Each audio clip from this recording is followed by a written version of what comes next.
વરસાદ વરસ્યો। રબારીવાડ વિસ્તારમાં પાણી ભરાતા હાલાકીના દ્રશ્યો સામે આવ્યા।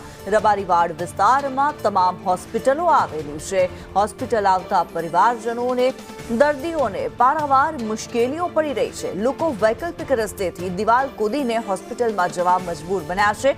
કેડસમાં પાણીમાંથી દર્દીઓ અને સગા જવા માટે પસાર થવા માટે મજબૂર બન્યા છે। વર્ષોથી આ સમસ્યાનો અંત લાવવા નાગરિકો માંગ કરી રહ્યા છે, પરંતુ તેમની કોઈપણ પ્રકારની પરેશાનીનું નિરાકરણ નથી આવતું। દર્દીઓના પરિજનોએ સંદેશ ન્યૂઝ સમક્ષ પોતાની વ્યથા ઠાલવી હતી। આ એક્સક્લુઝિવ દ્રશ્યો જ આપને બતાવી રહ્યા છીએ અમે। દિવાલ કૂદીને દર્દીઓ હોય કે તેમના પરિજનો હોય તેઓ હોસ્પિટલ સુધી પહોંચવા માટે થઈને મજબૂર બન્યા છે। આ દ્રશ્યો છે। નાના બાળકોની સાથે લોકો કેવી રીતે આ પાણીમાંથી પસાર થાય તે સૌથી મોટો સવાલ છે, કારણ કે જ્યાં જુઓ ત્યાં માત્ર પાણી જ પાણી જોવા મળી રહ્યું છે। ક્યાં કોઈ ખાડો આવી જશે વચ્ચે કોઈને ખબર પણ ન પડે। નડિયાદના દ્રશ્યો છે કે જ્યાં હોસ્પિટલની આસપાસ પાણી ભરાયેલા જોવા મળી રહ્યા છે। હોસ્પિટલ જવાના રસ્તાઓ પાણીમાં ગરકાવ થઈ ગયા છે અને લોકોને આ પાણીની વચ્ચેથી પસાર થવાની સૌથી મોટી મજબૂરી છે। ચાહે દર્દીઓ હોય કે પછી દર્દીઓના પરિવારજનો, તમામ લોકોને અત્યારે ભારે મુશ્કેલીઓનો સામનો કરવો પડી રહ્યો છે। જ્યાં જુઓ ત્યાં બસ પાણી જ જોવા મળી રહ્યું છે અને હોસ્પિટલ પહોંચવું તો પહોંચવું કેવી રીતે, તે સૌથી મોટો યક્ષ પ્રશ્ન અત્યારે નડિયાદવાસીઓ માટે છે। કારણ કે કોઈ બીમાર પડ્યું હોય કે કોઈને ઈજા પહોંચી હોય, હોસ્પિટલ કેવી રીતે જવું એ સૌથી મોટો સવાલ છે। કારણ કે હોસ્પિટલના રસ્તા પર પાણી થઈ ગયું છે। જળબંબાકારની સ્થિતિ અત્યારે જોવા મળી રહી છે અને હાલાકીનો પાર નથી। નડિયાદના દ્રશ્યો મેં આપને બતાવી રહ્યા છે। નડિયાદમાં રબારીવાડ વિસ્તાર કે જ્યાં તમામ હોસ્પિટલો આવેલી છે। આ તમામ હોસ્પિટલોની આજુબાજુ પાણી જોવા મળી રહ્યું છે। આ રબારીવાડ વિસ્તારના દ્રશ્યો મેં આપને બતાવી રહ્યા છીએ।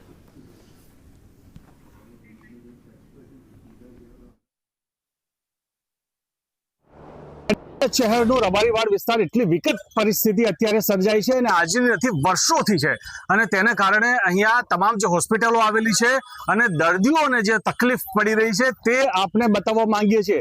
એક બાજુ વિકાસની વાતો અને એક બાજુ વરવી વાસ્તવિકતા આપ જોઈ રહ્યા છો।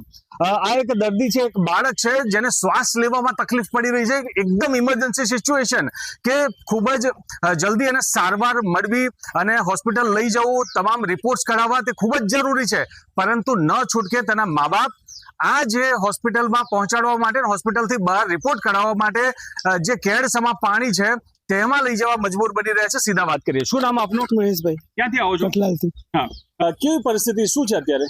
બહુ ગંભીર પરિસ્થિતિ છે। તમારા બાળકને શું થયું છે? ઓક્સિજનની તકલીફ છે, હા, તાવનો ઉધરસ બધાની બીમારી છે, ઇમરજન્સી દાખલ કર્યા છે। હવે આ છોકરાઓને શિશુ હોસ્પિટલમાં લાવવા માટે બીજો કોઈ માર્ગ છે નહીં, એટલા માટે આ કપરી પરિસ્થિતિમાં થઈ અને અમારે દવાખાનામાં જવું પડે છે। અને આ સમસ્યા મારા એકલાની નથી, સમગ્ર નડિયાદની છે, અહીંના લોકોની છે। આ જે રસ્તો આગળ પાણી ભરાય છે એનો કોઈ નિકાલ જ નથી, એટલે મારી પ્રશાસનને કેવું છે કે આ બધી તકલીફો દૂર કરે। મને 2 પ્લેટો મારેલી છે, મને ચાલવામાં બી ખૂબ તકલીફ છે।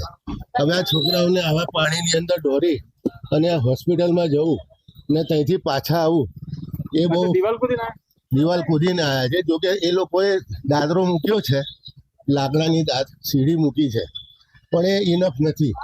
એમાંથી જો સ્લીપ થઈને પડી જવું તો મારે બી દવાખાનામાં એડમિટ થવું પડશે। પછી શૈશવ હોસ્પિટલમાં જવાય એવો કોઈ રસ્તો જ નથી અને જે બાગ જેવું છે ત્યાં પ્રાઇવેટ રસ્તો આપ્યો છે પણ ત્યાં ઢીચણ સામું પાણી છે।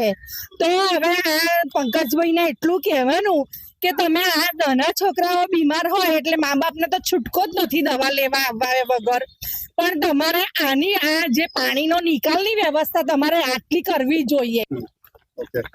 તો આ વેદના છે, આ દર્દીની, પરિવારની, નડિયાદના નાગરિકની આ એક વેદના નથી, આવી હજારો લોકોની આ વેદના છે જે આ પરિસ્થિતિનો સામનો કરી રહ્યા છે। પરંતુ નડિયાદના સત્તાધીશો હોય કે અધિકારીઓ હોય, કેમ આ તમામ કોઈની આંખો નથી ઉઘડી રહી તે એક સૌથી મોટો સવાલ છે।